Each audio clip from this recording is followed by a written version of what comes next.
Good morning, നമസ്കാരം. എല്ലാ പ്രിയപ്പെട്ട പ്രേക്ഷകർക്കും ഒരു പുതിയ രാവിലെയിലേക്ക്, ഒരു പുതുപുത്തൻ വാർത്താ ദിനത്തിലേക്ക് സ്വാഗതം. അപ്പോൾ സജീവമായ ഒരു വാർത്താ ദിനത്തിലേക്ക് എല്ലാ പ്രേക്ഷകരെയും സ്വാഗതം ചെയ്യുകയാണ്. പ്രേക്ഷകർ ശ്രദ്ധിക്കേണ്ട പ്രധാനപ്പെട്ട കാര്യം പറഞ്ഞു തന്നെ തുടങ്ങാം. കാലാവസ്ഥയെക്കുറിച്ചാണ്. ഇന്നും അതിശക്തമായ മഴ പെയ്യും എന്നത് തന്നെയാണ് മുന്നറിയിപ്പ്. ഇന്ന് മാത്രമല്ല, വരുന്ന 29-ാം തീയതി വരെ ഇത്തരത്തിൽ അതിശക്തമായ മഴ തുടരുമെന്നാണ് കേന്ദ്ര കാലാവസ്ഥാ വകുപ്പിന്റെ മുന്നറിയിപ്പ്. ഇന്ന് 7 ജില്ലകളിലാണ് ഓറഞ്ച് അലർട്ട് മുന്നറിയിപ്പുള്ളത്. ബാക്കി ജില്ലകളിൽ യെല്ലോ അലർട്ട് മുന്നറിയിപ്പും നൽകിയിട്ടുണ്ട്. എറണാകുളത്തും കോട്ടയത്തും പത്തനംതിട്ടയിലെയും എല്ലാ വിദ്യാഭ്യാസ സ്ഥാപനങ്ങൾക്കും ഇന്ന് കളക്ടർ അവധിയും പ്രഖ്യാപിച്ചിരിക്കുകയാണ്. അതോടൊപ്പം മഴയോടൊപ്പം ശക്തമായ കാറ്റിനുള്ള സാധ്യതയുണ്ട്. 28-ാം തീയതി വരെ ഇത്തരത്തിൽ മത്സ്യബന്ധനത്തിന്, കേരള തീരത്ത് മത്സ്യബന്ധനത്തിന് വിലക്കും ഏർപ്പെടുത്തിയിട്ടുണ്ട്. മലയോര മേഖലകളിൽ അതീവ ജാഗ്രത പാലിക്കേണ്ട സമയമാണ് എന്ന മുന്നറിയിപ്പ് കൂടി നൽകിയിരിക്കുന്ന ഒരു പശ്ചാത്തലമാണ്. അപ്പോൾ പ്രേക്ഷകർ ജാഗ്രത പാലിക്കുക. അത് പറഞ്ഞുകൊണ്ട് തന്നെ നമുക്ക് ഇന്നത്തെ വാർത്താ ദിനം ത്തിലേക്ക് കടക്കാം. പ്രധാനപ്പെട്ട ഒരുപാട് വാർത്തകൾ പ്രേക്ഷകരെ കാത്തിരിക്കുന്ന ഒരു ദിവസമാണ്.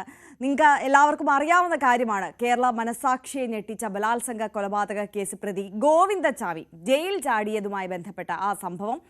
അത് ആഭ്യന്തര വകുപ്പിനും പോലീസിനും ഒക്കെ വൻ നാണക്കേടായിരിക്കുകയാണ്. മണിക്കൂറുകൾക്കകം പിടിക്കാൻ സാധിച്ചു എങ്കിൽ പോലും അത് ഇത്തരത്തിൽ വലിയ രൂക്ഷമായ വിമർശനങ്ങൾക്കും വിവാദങ്ങൾക്കും ഒക്കെ ഇടയാക്കിയിരിക്കുന്ന ഈ ഒരു പശ്ചാത്തലത്തിൽ ഇതുമായി ബന്ധപ്പെട്ട കൂടുതൽ ചില നിർണായകമായ വിവരങ്ങൾ, അല്ലെങ്കിൽ മറ്റ് കണ്ണൂർ സെൻട്രൽ ജയിലിലെ സുരക്ഷാ വീഴ്ചയുമായി ബന്ധപ്പെട്ട ഞെട്ടിക്കുന്ന വിവരങ്ങൾ ഇന്നത്തെ വാർത്താ ദിനം പ്രേക്ഷകരിലേക്ക് എത്തിക്കുകയാണ് ന്യൂസ് 18. അതീവ സുരക്ഷാ ബ്ലോക്കുകളിൽ വാർഡർമാരെ ഡ്യൂട്ടിക്കിടുന്നതിൽ ഗുരുതര പാളിച്ച സംഭവിച്ചിരിക്കുന്നു എന്നതിൻ്റെ കൂടുതൽ വിശദാംശങ്ങളിലേക്കാണ് ഇന്ന് രാവിലെ തന്നെ നമ്മൾ കടക്കാൻ പോകുന്നത്. ഇതടക്കം ഒരുപാട് വാർത്തകൾ ഇന്ന് രാവിലെയിൽ പ്രേക്ഷകരെ കാത്തിരിപ്പുണ്ട്. വിശദമായി നോക്കാം. ആദ്യം തലക്കെട്ടുകൾ.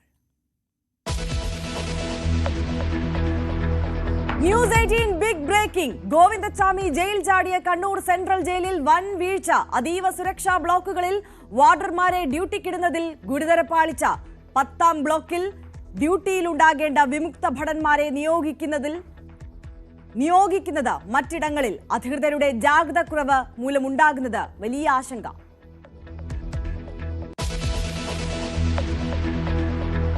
കർണാടക സർക്കാർ നിയോഗിച്ച പ്രത്യേക അന്വേഷണ സംഘം ഇന്ന് ധർമ്മസ്ഥലയിൽ. ബെൽത്തങ്കടിയിലും മംഗളൂരുവിലും സംഘത്തിന്റെ ക്യാമ്പ് ഓഫീസ്. വെളിപ്പെടുത്തൽ നടത്തിയ ശുചീകരണ തൊഴിലാളിയുടെ മൊഴി ഉടനെടുക്കും. സംഘത്തിൽ IPS ഓഫീസർമാർ അടക്കം 20 പോലീസ് ഉദ്യോഗസ്ഥർ.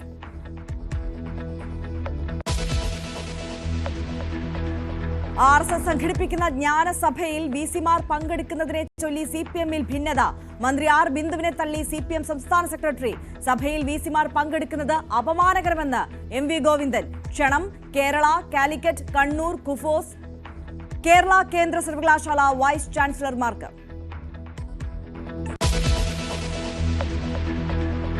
സംസ്ഥാനത്ത് ഇന്നും വ്യാപക മഴ ഉണ്ടാകുമെന്ന് മുന്നറിയിപ്പ്. 7 ജില്ലകളിൽ ഓറഞ്ച് അലർട്ട്. കനത്ത കാറ്റിനും സാധ്യത. കോട്ടയം, എറണാകുളം, പത്തനംതിട്ട ജില്ലകളിൽ വിദ്യാഭ്യാസ സ്ഥാപനങ്ങൾക്ക് അവധി.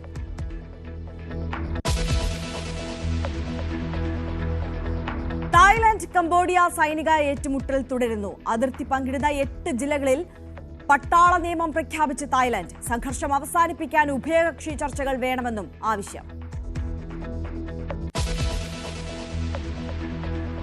മാലിദ്വീപ് സന്ദർശിച്ച് പ്രധാനമന്ത്രി നരേന്ദ്രമോദി. സുപ്രധാന കരാറുകളിൽ മോദിയും മാലിദ്വീപ് പ്രസിഡന്റ് മുഹമ്മദ് മുയിസുവും ഒപ്പുവെച്ചു. മുയിസു അധികാരമേറ്റ ശേഷം പ്രധാനമന്ത്രിയുടെ ആദ്യ സന്ദർശനം. മാലിദ്വീപ് സ്വാതന്ത്ര്യ വാർഷിക ആഘോഷങ്ങളിലും മോദി പങ്കെടുത്തു.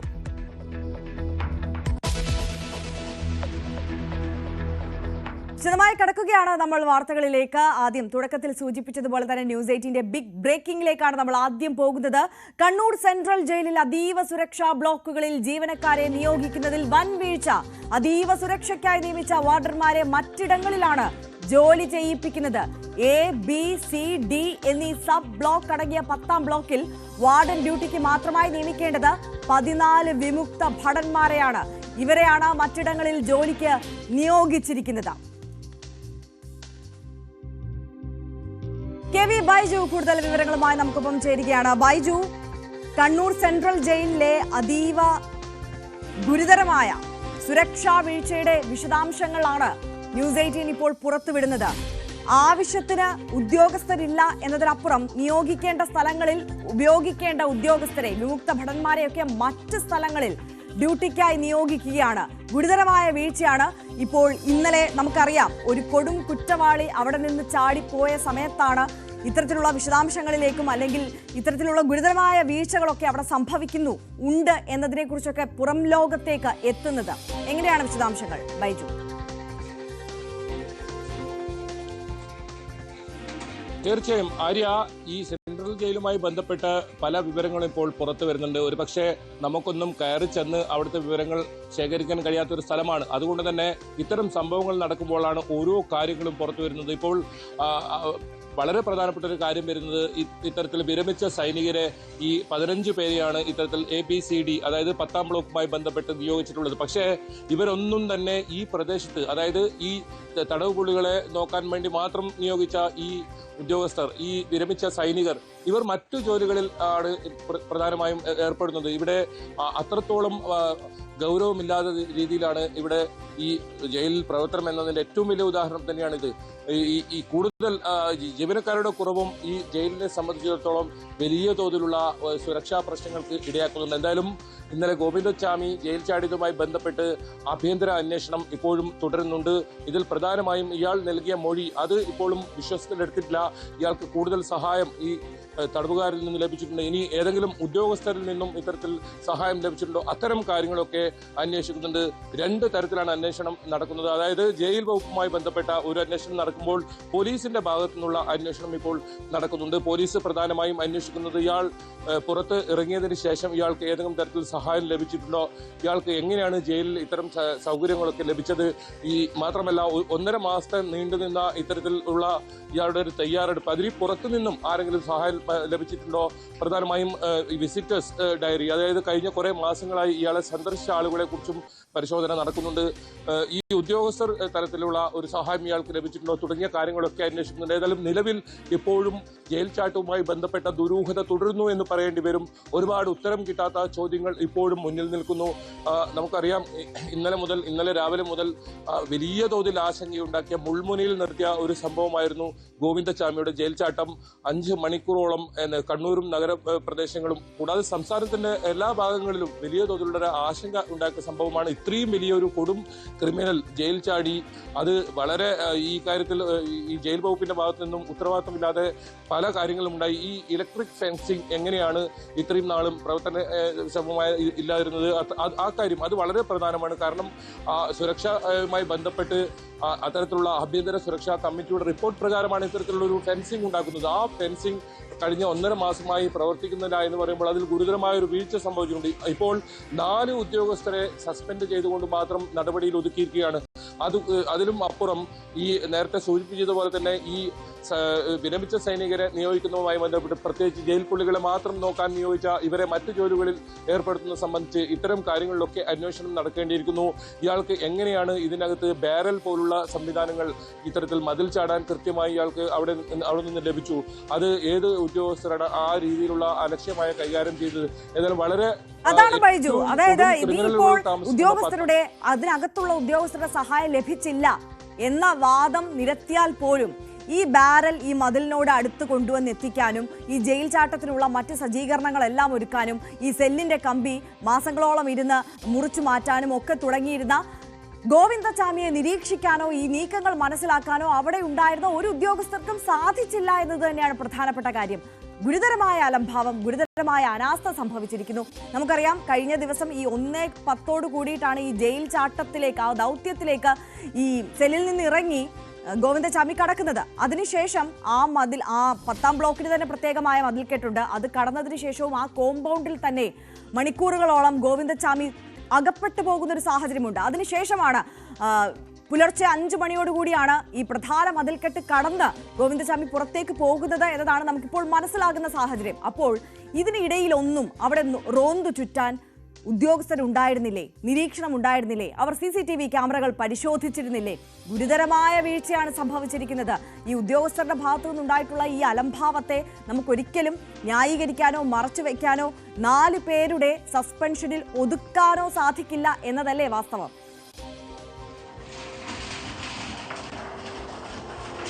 തീർച്ചയായും ആര്യ സൂചിപ്പിച്ചത് വളരെ പ്രധാനപ്പെട്ട കാര്യമാണ്. ഈ CCTV ക്യാമറ നിരീക്ഷിക്കാൻ 24 മണിക്കൂറും നിരീക്ഷിക്കാൻ ഉദ്യോഗസ്ഥരുണ്ട്.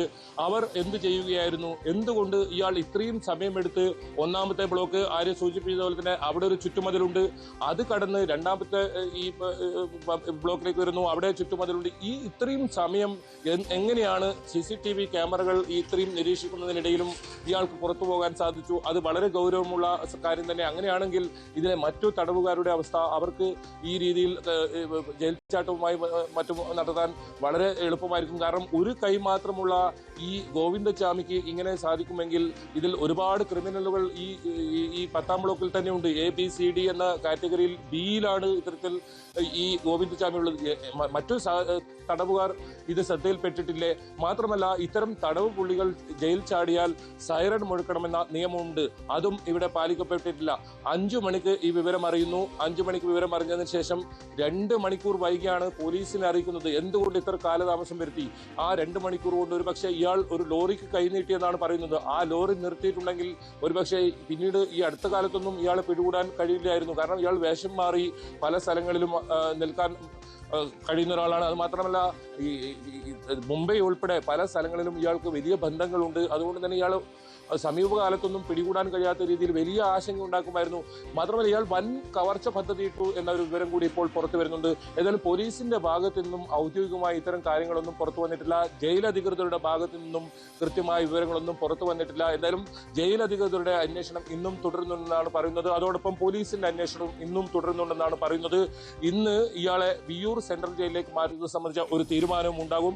തെളിവെടുപ്പ് ഇന്നലെ പൂർത്തിയായി. ജയിലിൽ എത്തിച്ചായിരുന്നു തെളിവെടുപ്പ് നടത്തിയത്. ഇയാൾ ഒളിവിൽ കഴിഞ്ഞ ആ സ്ഥലം, അത് മാത്രമല്ല ഇയാൾ ഈ രണ്ടാമത്തെ മതിൽ ചാടിക്കടന്ന ആ സ്ഥലത്ത് ഇയാളെ എത്തിച്ച് തെളിവെടുപ്പ് നടത്തിയിട്ടില്ല. ഒപ്പം നേരത്തെ സൂചിപ്പിച്ചതുപോലെ തന്നെ ഒളിവിൽ കഴിഞ്ഞ ആ സ്ഥലം, ആ കിണർ, ആ പ്രദേശങ്ങളിലൊന്നും തെളിവെടുപ്പ് നടത്തിയില്ല. പേരിനൊരു തെളിവെടുപ്പ് എന്ന് പറയേണ്ടി വരും. അത്തരത്തിലൊരു തെളിവെടുപ്പ് വളരെ പെട്ടെന്ന് പൂർത്തിയാക്കി ഇയാളെ കോടതിയിൽ ഹാജരാക്കുന്ന ഒരു സമീപനമാണ് ഉണ്ടായത്. ഏതായാലും ഇപ്പോൾ കണ്ണൂർ ടൗൺ പോലീസ് ഇയാൾ ജയിൽ ചാടിയതുമായി ബന്ധപ്പെട്ട ഒരു കേസ് രജിസ്റ്റർ ചെയ്തിട്ടുണ്ട്. ആ കേസിലാണ് ഇയാളെ ഇന്നലെ വീണ്ടും റിമാൻഡ് ചെയ്ത് കണ്ണൂർ സെൻട്രൽ ജയിലിലേക്ക് തന്നെ കൊണ്ടുപോയത്. വിയ്യൂർ സെൻട്രൽ ജയിലിലേക്ക് മാറ്റുന്ന കാര്യം അത് ഇന്ന് പരിഗണിക്കും. എന്നാലും ഇയാൾ പുറത്തിറങ്ങിയാൽ വലിയ ഒരു വൻ കവർച്ച തന്നെ പദ്ധതിയിട്ടിരുന്നു എന്നൊരു വിവരം കൂടി പുറത്തു വരുന്നുണ്ട്. ഏതായാലും കൂടുതൽ വിവരങ്ങൾ അറിയാനുണ്ട്. കൂടുതൽ ഉദ്യോഗസ്ഥർക്കെതിരെ നടപടി ഉണ്ടാകും. നമ്മുടെ സമൂഹത്തിന് തന്നെ ഭീഷണി ആകുന്ന ഒരു വ്യക്തിയാണ്, അത്തരത്തിലൊരു കൊടും കുറ്റവാളിയാണ് ഇന്നലെ ചാടി പുറത്തേക്ക് പോയത്.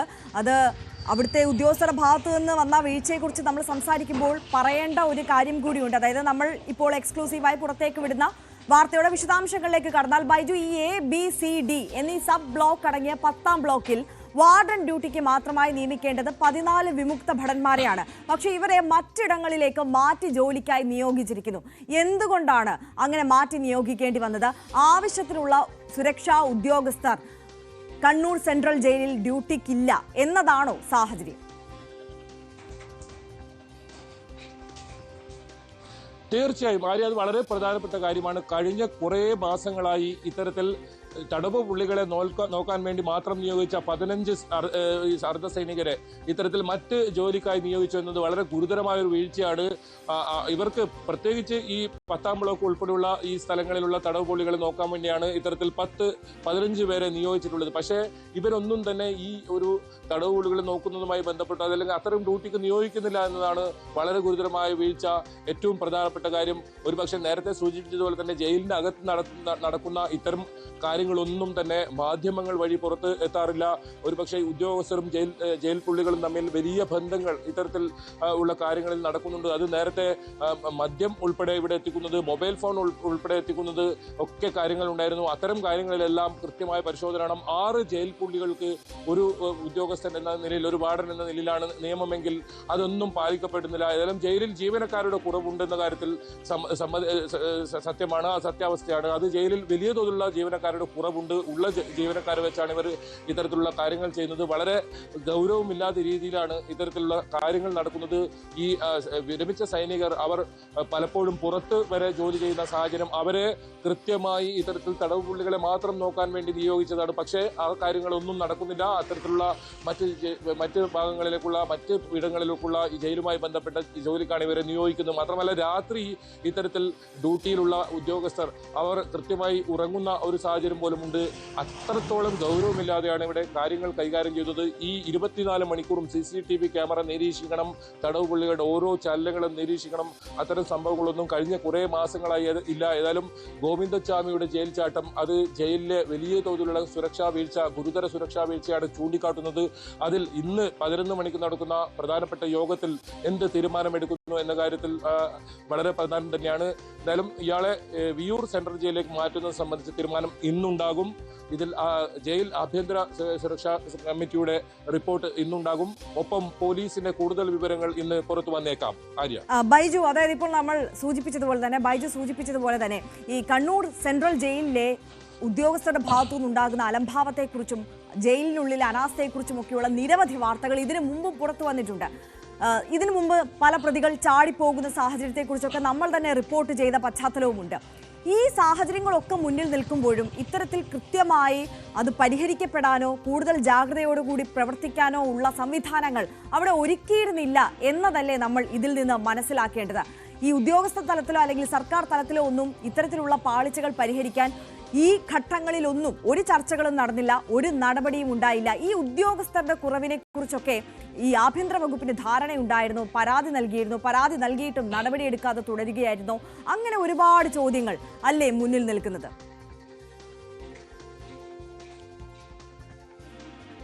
തീർച്ചയായും ഈ കാര്യത്തിൽ ആഭ്യന്തര വകുപ്പിന് കൃത്യമായി അറിയാം ജയിലിലെ ജീവനക്കാരുടെ കുറവ്. അതുകൂടാതെ ഈ ജയിലിനകത്ത് മാത്രമല്ല പുറത്ത്, ചുറ്റുമതിലിന്റെ പുറത്തും സുരക്ഷ വേണം. അത്തരം സുരക്ഷാ സംവിധാനങ്ങളൊന്നും ഇല്ലാതെ മാസങ്ങളായിരിക്കുന്നു. ഈ 10ാം ബ്ലോക്ക് എന്ന് പറയുന്ന അതീവ സുരക്ഷാ മേഖലയിൽ നിന്നും ഒരു തടവ് പുള്ളി പുറത്തേക്ക് പോവുകയാണെങ്കിൽ അത് വളരെ ഗൗരവമാണ്. കാരണം അതിൽ നിന്നും ഇത്തരത്തിൽ ജയിൽ ചാടിയ സമീപകാലത്തൊന്നും ഒരു റിപ്പോർട്ടുകളും പുറത്തു വന്നിട്ടില്ല. ഒരു പക്ഷേ പുറത്ത് ജയിലിൽ നിന്നും ഇത്തരത്തിൽ വാഹനങ്ങളിൽ നിന്നും ഒക്കെ മറ്റും ജയിൽ ചാട്ടം നേരത്തെ നമ്മൾ റിപ്പോർട്ട് ചെയ്തു. അതും മാസങ്ങൾക്ക് മുൻപാണ് ഇത്തരത്തിലുള്ള ഒറ്റപ്പെട്ട റിപ്പോർട്ടുകൾ വന്നത്. പക്ഷേ ഇത് അതീവ ഗുരുതരാവസ്ഥയിൽ ഇത്തരത്തിലുള്ള ഒരു വീഴ്ച ഉണ്ടായിരിക്കുന്നു.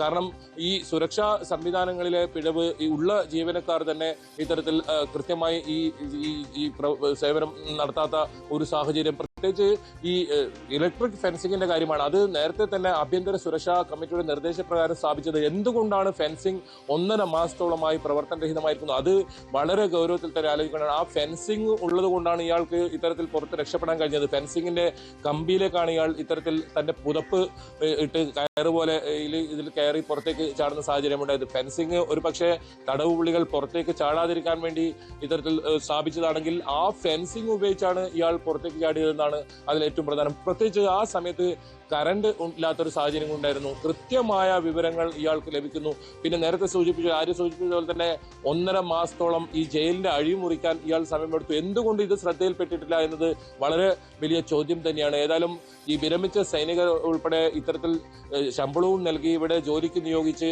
കൃത്യമായി ഈ ജയിൽ പുള്ളികളെ നോക്കാൻ വേണ്ടി നിയമിച്ച്, പക്ഷെ അവർ മറ്റ് ജോലികൾ ചെയ്യുന്നു എന്നത് കാര്യം അത് ഗുരുതരമായ വീഴ്ചയാണ്. അത്തരത്തിലുള്ള ഒരു അന്വേഷണം ഇന്നുണ്ടാകുമോ അതാണ് അറിയേണ്ടത്.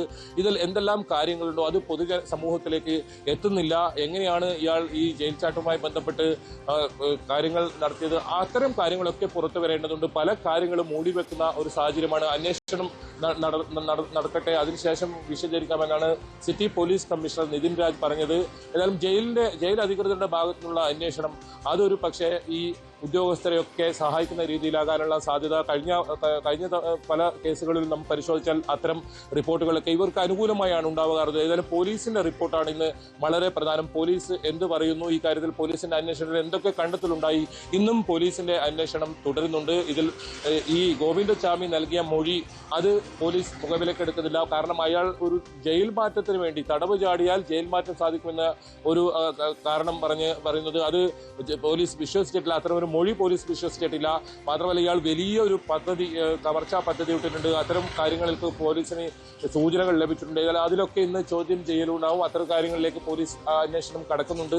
ജയിലിലെ മറ്റ് കാര്യങ്ങൾ നേരത്തെ ഇത്തരത്തിൽ സഹതടവുകാർ ഇല്ലാതെ മറ്റാരെങ്കിലും പുറത്തു നിന്നും സഹായം ലഭിച്ചിട്ടോ എന്ന കാര്യം കഴിഞ്ഞ കുറെ മാസങ്ങളായി വിസിറ്റേഴ്സ് ഡയറി അത് ഓരോ തടവ് പുള്ളികളെയും ഇത്തരത്തിൽ സന്ദർശിക്കുന്നവരുമായി ബന്ധപ്പെട്ട ഏതെങ്കിലും ക്രിമിനൽ സംഘങ്ങൾ അതല്ലെങ്കിൽ സംസ്ഥാനത്തിന് പുറത്തു നിന്നുള്ള ആളുകൾ ഇതിൽ ഉൾപ്പെട്ടിട്ടുണ്ടോ, അത്തരം കാര്യത്തിലൊക്കെ ഒരു അന്വേഷണം ഇന്ന് നടക്കും. ഏതായാലും ഇതിൽ ഗുരുതരമായ സുരക്ഷാ വീഴ്ച സംഭവിച്ചിട്ടുണ്ട്. ഇത് 4 പേരിൽ മാത്രം സസ്പെൻഷനിൽ ഒതുക്കേണ്ട ഒരു കേസല്ല. ഒരുപാട് പേർ ഇതിൽ വീഴ്ച സംഭവിച്ചിട്ടുണ്ട്. ഇയാൾക്ക് ഒത്താശ ചെയ്ത് നൽകിയില്ലെങ്കിൽ, ഇയാളെ സഹായിച്ചില്ലെങ്കിൽ ഇത്തരത്തിലുള്ള സുരക്ഷാ സംഭവവുമായി ബന്ധപ്പെട്ട വീഴ്ച അതിൽ നടപടി ഉണ്ടാകേണ്ടതുണ്ട്. അത്തരം നടപടി ഉണ്ടാകുമോ, ഏതെങ്കിലും പുതിയ വിവരങ്ങൾ ഇത് സംബന്ധിച്ച് പുറത്തു വരും. അതാണ് ഇന്ന് പ്രധാനമായും നോക്കിക്കാണുന്നത്. ബൈജു സൂചിപ്പിച്ചതുപോലെ തന്നെ 4 ഉദ്യോഗസ്ഥരെ സസ്പെൻഷനിൽ ഒതുക്കി വെക്കേണ്ട ഒരു വിഷയമല്ല, സമഗ്രമായ അന്വേഷണം വേണ്ടതാണ്. ഒന്ന്, ഈ സുരക്ഷാ വീഴ്ചയുമായി ബന്ധപ്പെട്ട അന്വേഷണം. അതിനപ്പുറം ജയിൽ ഉദ്യോഗസ്ഥർ തന്നെ ഒത്താശ ചെയ്തിട്ടുണ്ടോ ഗോവിന്ദചാമിക്ക് എന്നുള്ള ആ ഗുരുതരമായ വിഷയത്തിലുള്ള അന്വേഷണവും നടക്കേണ്ടതുണ്ട്. എന്തായാലും ഗോവിന്ദചാമിയെ ജയിൽ മാറ്റുകയാണ്. അതീവ സുരക്ഷാ ജയിലായ വിയ്യൂരിലേക്ക് മാറ്റുന്നുണ്ട്. അത് അല്പസമയത്തിനകം തന്നെ ഉണ്ടാകും എന്നുള്ളതാണ് പ്രതീക്ഷിക്കുന്നത്. അത്തരത്തിലുള്ള വിവരങ്ങളാണ് പുറത്തേക്ക് വരുന്നത്, അല്ലേ ബൈജു? യെസ്, KV ബൈജു ആണ് വിശദാംശങ്ങൾ നൽകിക്കൊണ്ടിരിക്കുന്നത്. എന്തായാലും അതീവ സുരക്ഷാ ബ്ലോക്കിൽ നിന്ന് ഇത്തരത്തിലൊരു കൊടും കുറ്റവാളി ചാടിപ്പോയതിൽ വല്ലാത്ത നാണക്കേടിലാണ് ആഭ്യന്തര വകുപ്പും പോലീസ് വകുപ്പും ഒക്കെ ഉള്ളത്. അതിനപ്പുറം ഈ കണ്ണൂർ സെൻട്രൽ ജയിലിലെ സുരക്ഷാ വീഴ്ചയുടെ കൂടുതൽ വിശദാംശങ്ങളാണ് ഇപ്പോൾ ന്യൂസ് 18 പുറത്തുവിട്ടുകൊണ്ടിരിക്കുന്നത്. ബൈജു, വിയ്യൂരിലേക്ക് മാറ്റുകയാണ് ഗോവിന്ദചാമിയെ. എപ്പോഴത്തേക്ക് ഈ മാറ്റം?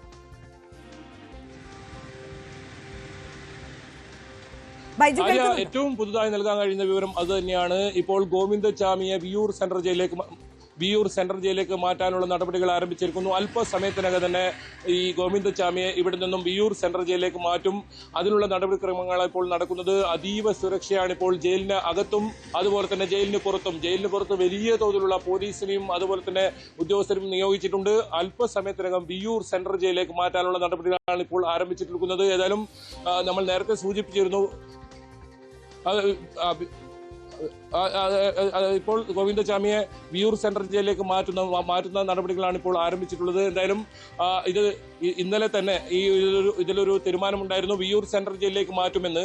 ഇപ്പോൾ ഇയാളെ വിയ്യൂർ സെൻട്രൽ ജയിലിലേക്ക് മാറ്റുന്ന നടപടികളാണ് ഇപ്പോൾ ആരംഭിച്ചിട്ടുള്ളത്. അതീവ സുരക്ഷ ഈ ജയിലിന് അകത്തും അതുപോലെ തന്നെ പുറത്തും ഉണ്ട്. അതുപോലെ തന്നെ യാത്ര ചെയ്യുന്ന സമയത്തും വലിയ തോതിലുള്ള വിവരങ്ങൾ പങ്കുവെക്കുന്നത്. ഇപ്പോൾ ഗോവിന്ദചാമിയെ വിയ്യൂർ ജയിലിലേക്ക് മാറ്റുന്നതിനുള്ള നടപടിക്രമങ്ങൾ ആരംഭിച്ചിരിക്കുന്നു.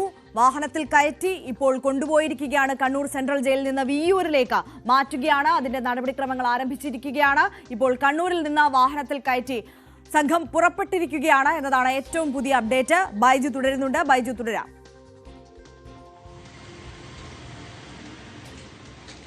തീർച്ചയായും ആര്യ, നമ്മൾ നേരത്തെ സൂചിപ്പിച്ചതാണ് ഇന്ന് ജയിൽ മാറ്റം സംബന്ധിച്ച തീരുമാനമുണ്ടാകുമെന്ന്. ഏതായാലും വളരെ രാവിലെ തന്നെ, ഒരു പക്ഷേ ഈ ഗതാഗത പ്രശ്നമൊക്കെ ഉള്ളതുകൊണ്ടാകാം, രാവിലെ തന്നെ പുറപ്പെട്ടിരിക്കുന്നു.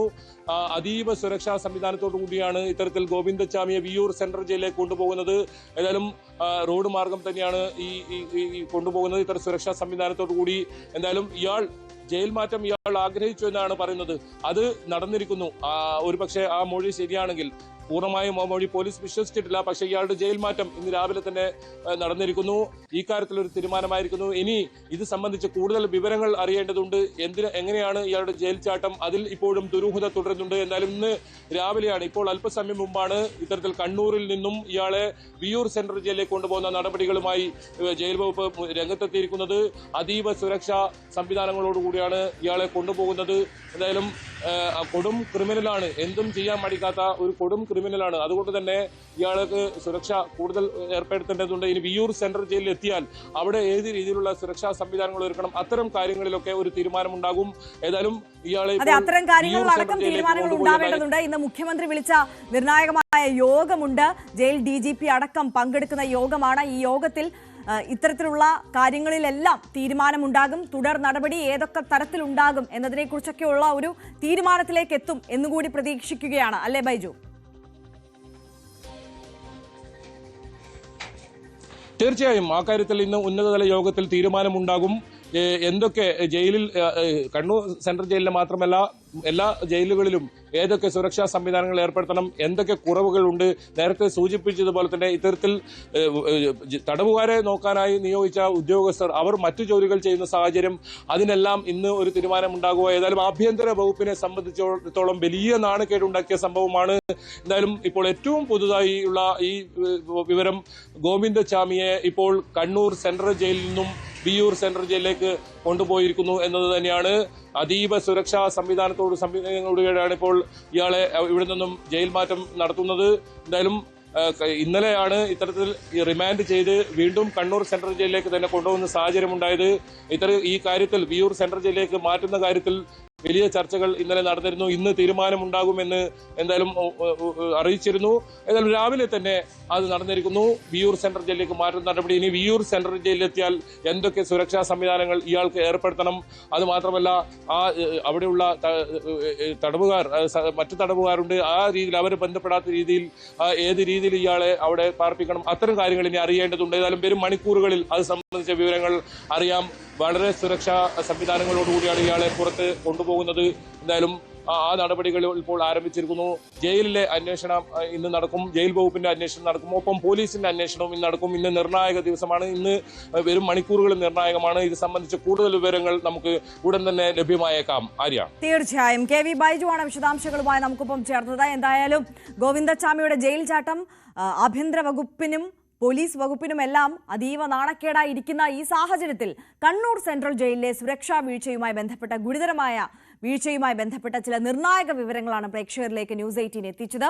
ഈ അതീവ സുരക്ഷാ ബ്ലോക്കായ ABCD എന്നീ സബ് ബ്ലോക്ക് അടങ്ങിയ 10ാം ബ്ലോക്കിൽ വാർഡൻ ഡ്യൂട്ടിക്ക് മാത്രമായി നിയമിക്കേണ്ടത് 14 വിമുക്ത ഭടന്മാരെയാണ്. ഇവരെയാണ് മറ്റിടങ്ങളിൽ ജോലിക്ക് നിയമിച്ചിരിക്കുന്നത് എന്നുള്ള കാര്യമാണ് പ്രേക്ഷകരിലേക്ക് ന്യൂസ് 18 ഇപ്പോൾ എത്തിച്ചത്. അതിന്റെ വിശദാംശങ്ങളാണ് നമ്മൾ കേട്ടത്. എന്തായാലും ഗോവിന്ദചാമിയെ ഇപ്പോൾ വിയ്യൂർ ജയിലിലേക്ക് മാറ്റാനുള്ള നടപടിക്രമങ്ങൾ ആരംഭിച്ചിരിക്കുകയാണ്. കണ്ണൂർ ജയിലിൽ നിന്ന് അതീവ സുരക്ഷാ സംഘത്തിനൊപ്പം ഇപ്പോൾ വാഹനത്തിൽ കയറ്റി വിയ്യൂരിലേക്ക് ആ സംഘം പുറപ്പെട്ടിട്ടുണ്ട്. അതേസമയം തന്നെ നമ്മൾ സൂചിപ്പിച്ചതുപോലെ തന്നെ ഈ ഗോവിന്ദചാമിയുടെ ജയിൽ ചാട്ടത്തിന്റെ പശ്ചാത്തലത്തിൽ മുഖ്യമന്ത്രി പിണറായി വിജയൻ വിളിച്ച ഉന്നതതല യോഗം ഇന്ന് രാവിലെ 11:30 നടക്കുക. സംസ്ഥാന പോലീസ് മേധാവിയും ജയിൽ മേധാവിയും അടക്കമുള്ള ഉദ്യോഗസ്ഥർ ഈ യോഗത്തിൽ പങ്കെടുക്കുന്നുണ്ട്. ജയിലിലെ സുരക്ഷാ ക്രമീകരണങ്ങൾ ചർച്ച ചെയ്യാനാണ് ഈ യോഗം ചേരുക. അതീവ സുരക്ഷാ സംവിധാനങ്ങളുള്ള ജയിലിൽ നിന്ന് ഗോവിന്ദചാമി പുറത്തു കടന്നത് നേരത്തെ നമ്മൾ സൂചിപ്പിച്ചതുപോലെ തന്നെ സർക്കാരിന് വലിയ നാണക്കേടായ പശ്ചാത്തലമാണ്. അതിനാൽ തന്നെയാണ് ഇന്ന് അടിയന്തരമായി യോഗം ചേരുന്നത്. ജയിൽ ചാട്ടത്തിൽ ഉന്നതതല അന്വേഷണവും നടക്കും. ഗോവിന്ദചാമിയുടെ ജയിൽ ചാട്ടത്തിന് പിന്നാലെ കണ്ണൂർ ജയിലിലെ സുരക്ഷയെക്കുറിച്ച് ചൂടേറിയ ചർച്ചയാണ് നടക്കുന്നത്. കേരളത്തിലെ ആദ്യ സെൻട്രൽ ജയിൽ നിന്നുള്ള കൊടും കുറ്റവാളിയുടെ തടവറച്ചാട്ടം വലിയ ആശങ്ക സൃഷ്ടിക്കുമ്പോൾ പരിശോധിക്കാം എങ്ങനെയാണ് ഇതിന്റെ രൂപകൽപ്പനയെന്ന് വി വിനോദ് തയ്യാറാക്കിയ റിപ്പോർട്ടിലേക്ക്. ഗോവിന്ദചാമിയുടെ ജയിൽ ചാട്ടത്തെ തുടർന്ന് കണ്ണൂർ സെൻട്രൽ ജയിലിനെയും കൊടും കുറ്റവാളികളെ പാർപ്പിക്കുന്ന 10ാം നമ്പർ ബ്ലോക്കിനെ കുറിച്ചുമുള്ള ചോദ്യങ്ങളും സജീവമാവുകയാണ്. ചുമ്മാ അങ്ങ് ചാടിപ്പോകാൻ പറ്റുന്ന ബ്ലോക്കല്ല 10ാം നമ്പർ കെട്ടിടം. സംസ്ഥാനത്തെ ആദ്യത്തെ സെൻട്രൽ ജയിലിലാണ് കണ്ണൂരിലേത്. 1863 മദ്രാസ് പ്രവിശ്യയിലാണ് ജയിൽ സ്ഥാപിതമാകുന്നത്. പനോപ്റ്റിക്കൽ മാതൃകയിലാണ് നിർമ്മിതി. 36 ഏക്കറിലായാണ് ജയിലും അനുബന്ധ കെട്ടിടങ്ങളും സ്ഥിതി ചെയ്യുന്നത്. യൂട്ടിലിറ്റി തിയറി അടിസ്ഥാനമാക്കിയാണ് നിർമ്മാണം. 16 വർഷം വേണ്ടിവന്നു ജയിൽ കെട്ടിടം പൂർത്തിയാക്കാൻ. സെൻട്രൽ വാച്ച് ടവറിനെ അസോസിയേറ്റ് ചെയ്താണ് ബ്ലോക്കുകൾ. ജയിലിനുള്ളിലെ ജയിൽ എന്ന് അറിയപ്പെടുന്നതാണ് 10ാം നമ്പർ ബ്ലോക്ക്. അത്ര കണ്ടാണ് സുരക്ഷാ പ്രാധാന്യം. ചതുരാകൃതിയിലാണ് ബ്ലോക്ക് സ്ഥിതി ചെയ്യുന്നത്. ഈ ബ്ലോക്കിന് മാത്രമായി മതിൽക്കെട്ടുണ്ട്. CCTV ക്യാമറ നിരീക്ഷണം വേറെ. ഇതിനും പുറമെയാണ് രാത്രി 3 തവണ നടക്കേണ്ട പട്രോളിംഗ്. ഈ സംവിധാനങ്ങളെല്ലാം ഗോവിന്ദചാമി ജയിൽ ചാടി പോകുമ്പോൾ നാണം കെട്ട് നിൽപ്പുണ്ട്.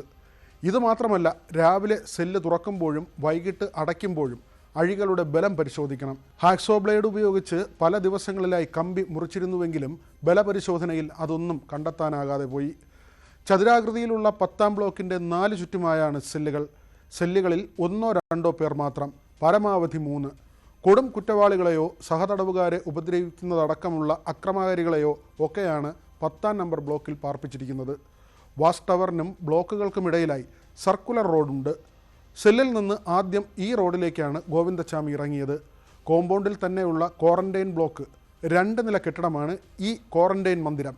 വർഷങ്ങളായി ഉപയോഗശൂന്യമായി കിടക്കുന്നു. തീർത്തും ആളൊഴിഞ്ഞ പ്രദേശം. ഇതിന് പരിസരത്തു കൂടി പോയാൽ പ്രധാന മതിൽക്കെട്ടിന് അടുത്തെത്താം. പോകുന്ന വഴിയിൽ മാനുഫാക്ചറിംഗ് ബ്ലോക്കുണ്ട്. തടവുകാരെ കൊണ്ട് നെയ്ത്ത്, ആശാരിപ്പണി, കൊല്ലപ്പണി എന്നിവ ചെയ്യിക്കുന്ന കെട്ടിടം. എന്നാൽ ഇപ്പോൾ അത്ര സജീവമല്ല. ഇവിടെയും ആൾ സഞ്ചാരം കുറവ്. നേരം വൈകിയാൽ തീരെ ഇല്ലെന്ന് തന്നെ പറയാം. ഈ പ്രദേശം കടന്നു കിട്ടിയാൽ പ്രധാന മതിൽക്കെട്ടിനടുത്തായി. മാനുഫാക്ചറിംഗ് ബ്ലോക്കിൽ നിന്ന് പഴയ ഹാക്സോ ബ്ലേഡ് മറ്റൊരാൾ വഴി സംഘടിപ്പിക്കുകയായിരുന്നു. ജയിൽ ചാട്ടത്തിനുള്ള തുണികൾ സംഘടിപ്പിച്ചതും ആസൂത്രിതമായാണ്. ഒരു വർഷം ഒരു തടവുകാരന് 2 ജോഡി വസ്ത്രങ്ങൾ ലഭിക്കും, പുറമെ ഒരു ബെഡ്ഷീറ്റും. ഇതുകൂടാതെ ഗോവിന്ദച്ചാമി തുണികൾ സംഘടിപ്പിച്ചു. ശിക്ഷ കഴിഞ്ഞ് പോകുന്നവർ ഉപേക്ഷിച്ച വസ്ത്രങ്ങളാണ് കൂട്ടിക്കെട്ടി മതിൽ ചാടാൻ ഉപയോഗിച്ചത്. വസ്ത്രങ്ങൾ ശേഖരിച്ചു വെച്ചതും കണ്ടെത്താൻ സാധിക്കാതെ പോയി. ശബ്ദം പുറത്തു വരാതിരിക്കാൻ മഴ സമയത്തായിരുന്നു കമ്പി മുറിക്കൽ. ആരോഗ്യസ്ഥിതി മറയാക്കി ജയിൽ ചാട്ടത്തിനുള്ള സാഹചര്യം സൃഷ്ടിക്കുന്നതിലും ഗോവിന്ദച്ചാമി വിജയിച്ചു. ചോറ് പൂർണ്ണമായും ഉപേക്ഷിച്ച് ചപ്പാത്തിയിലേക്ക് ഭക്ഷണക്രമം മാറ്റിയിരുന്നു. ഇങ്ങനെ ശരീരഭാരം പരമാവധി കുറച്ചു. മതാചാരം പിന്തുടർന്നവർക്ക് 2 സെൻറ്റിമീറ്റർ വരെ താടി വളർത്താൻ ജയിലിൽ അനുവാദമുണ്ട്. മെഡിക്കൽ ഗ്രൗണ്ട് അനുകൂലമാക്കി ഗോവിന്ദച്ചാമി താടി വളർത്തുകയായിരുന്നു. ഇതിന് പിന്നിലെ ലക്ഷ്യം ജയിൽ ചാടിക്കഴിഞ്ഞാൽ തന്നെ തിരിച്ചറിയാതിരിക്കുക എന്നതായിരുന്നു. ലാറ്ററൈറ്റ് സ്റ്റോൺ ഉപയോഗിച്ച് നിർമ്മിച്ച ഏകദേശം 8 മീറ്റർ ഉയരമുള്ള മതിലാണ് ചാടിക്കടന്നത്. മതിലിന് മുകളിലെ ഫെൻസിങ്ങിൽ വൈദ്യുത പ്രവാഹം ഇല്ലാതിരുന്നതും ജയിൽ ചാട്ടത്തിന് സഹായകമായി. ഇത് ആദ്യമായല്ല കണ്ണൂർ സെൻട്രൽ ജയിലിലെ 10ാം നമ്പർ ബ്ലോക്കിൽ നിന്ന് ചാട്ടം നടക്കുന്നത്. 2012 ഇതേ ബ്ലോക്കിൽ നിന്ന് സീരിയൽ കില്ലർ റിപ്പർ ജയാനന്ദനും സഹതടവുകാരൻ റിയാസും ചാടിപ്പോയിരുന്നു. പിന്നീട് പൂജപ്പുര സെൻട്രൽ ജയിലിലേക്ക് മാറ്റപ്പെട്ട റിപ്പർ 2013 അതീവ സുരക്ഷാ ബ്ലോക്കായ UTBയിൽ നിന്നും ചാടിപ്പോയിരുന്നു. ഗോവിന്ദച്ചാമി ജയിൽ ചാടുമ്പോൾ കണ്ണൂർ ജയിലിലെ സുരക്ഷാ സംവിധാനം മാത്രമല്ല ചോദ്യം ചെയ്യപ്പെടുന്നത്. ഈ ചാട്ടത്തിന് ആരുടെയൊക്കെ പിന്തുണ ലഭിച്ചു എന്ന ചോദ്യം കൂടി ഉയരുകയാണ്. വിനോദിന്റെ റിപ്പോർട്ടാണ് നമ്മൾ കണ്ടത്. എന്തായാലും ഗോവിന്ദച്ചാമിയുടെ ഈ വിഷയം ഇന്നലെ സജീവ ചർച്ചയായി നിന്ന ദിവസം തന്നെ ട്രെയിനിൽ മറ്റൊരു പെൺകുട്ടിക്ക് നമ്മുടെ സംസ്ഥാനത്ത് അതിക്രമം നേരിട്ടു എന്നുള്ള ഒരു പേടിപ്പിക്കുന്ന വാർത്ത കൂടി നമ്മളെ തേടി എത്തിയിരുന്നു. ഈ ട്രെയിനിൽ വിദ്യാർത്ഥിനിയെ കടന്നു പിടിക്കാൻ ശ്രമിച്ച പ്രതി പിടിയിലായിട്ടുണ്ട് എന്നതാണ് അതിന്റെ ഏറ്റവും പുതിയ അപ്ഡേറ്റ്. തിരുവനന്തപുരം സ്വദേശിനിയായ തൃശൂർ ലോ കോളേജ് വിദ്യാർത്ഥിനിക്ക് നേരെയാണ് ഈ അതിക്രമം ഉണ്ടായത്. പെൺകുട്ടി ഉടൻ തന്നെ റെയിൽവേ പോലീസിനെ വിവരം അറിയിച്ചു. പ്രതി ഒരു സർക്കാർ ജീവനക്കാരനാണെന്നാണ് റെയിൽവേ പോലീസിന് നൽകിയ വിവരം. പ്രതിയെ തമ്പാനൂർ റെയിൽവേ പോലീസ് സ്റ്റേഷനിൽ എത്തിച്ചിട്ടുണ്ട്.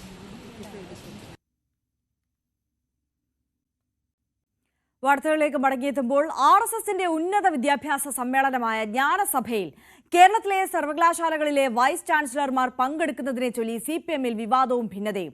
പങ്കെടുക്കണമോ എന്ന് VCമാർക്ക് വ്യക്തിപരമായി തീരുമാനിക്കാമെന്നായിരുന്നു ഉന്നത വിദ്യാഭ്യാസ മന്ത്രിയുടെ നിലപാട്. എന്നാൽ RSS മേധാവി ഉദ്ഘാടനം ചെയ്യുന്ന പരിപാടിയിൽ VCമാർ പങ്കെടുക്കുന്നത് അപമാനകരമെന്ന് CPM സംസ്ഥാന സെക്രട്ടറി MV ഗോവിന്ദൻ വ്യക്തമാക്കി. SFIക്കും ഇതേ നിലപാടാണ്. കേരള, കാലിക്കറ്റ്, കണ്ണൂർ, കുഫോസ്, സെൻട്രൽ സർവകലാശാലയുടെ വൈസ് ചാൻസലർമാർക്കാണ് ജ്ഞാനസഭയിലേക്ക് ക്ഷണം ലഭിച്ചിരിക്കുന്നത്. സമാപന സമ്മേളനത്തിൽ സംസ്ഥാന ഗവർണർ രാജേന്ദ്ര വിശ്വനാഥ് ഹാർലേക്കറും പങ്കെടുക്കും. മാലിദ്വീപിന്റെ 60ാം സ്വാതന്ത്ര്യ ദിനാഘോഷ ചടങ്ങിൽ പ്രധാനമന്ത്രി നരേന്ദ്രമോദിയാണ് മുഖ്യാതിഥി. ഇന്നലെ മാലിദ്വീപിലെത്തിയ നരേന്ദ്രമോദിക്ക് പ്രസിഡന്റ് മുഹമ്മദ് മുയിസുഫിന്റെ നേതൃത്വത്തിൽ ഊഷ്മള വരവേൽപ്പാണ് നൽകിയത്. ഇന്ത്യയും മാലിദ്വീപും 8 സുപ്രധാന കരാറുകളിൽ ഒപ്പുവെച്ചു. 4850 കോടി രൂപ മാലിദ്വീപിന് വായ്പ നൽകാനും വിവിധ മേഖലകളിൽ സഹകരണം മെച്ചപ്പെടുത്താനുമാണ് കരാറുകൾ. സന്ദർശനം പൂർത്തിയാക്കി മോദി ഇന്ന് തിരിച്ചെത്തും.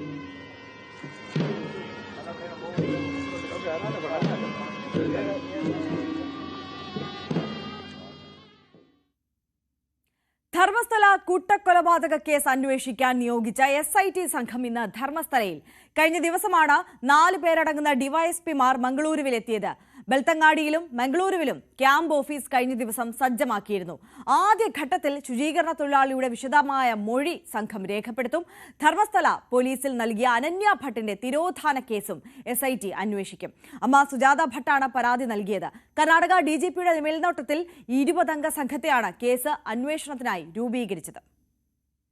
KV ബൈജു കൂടുതൽ വിവരങ്ങളുമായി നമുക്കൊപ്പം ചേരുകയാണ്. ബൈജു, നമുക്കറിയാം, പ്രേക്ഷകർക്കും അറിയാവുന്ന കാര്യമാണ്, ന്യൂസ് 18 ധർമ്മസ്ഥലയുടെ ഈ വാർത്തയുടെ പിന്നാലെ തന്നെയാണ് ഇതിന്റെ തുടക്കം. ഈ ഗുരുതരമായ ഈ കൂട്ടക്കൊലപാതകത്തിന്റെ പരമ്പരയുടെ ഈ വാർത്ത തന്നെ പ്രേക്ഷകരിലേക്ക് എത്തിച്ചത് ന്യൂസ് 18 ആണ് എന്നുള്ളത്.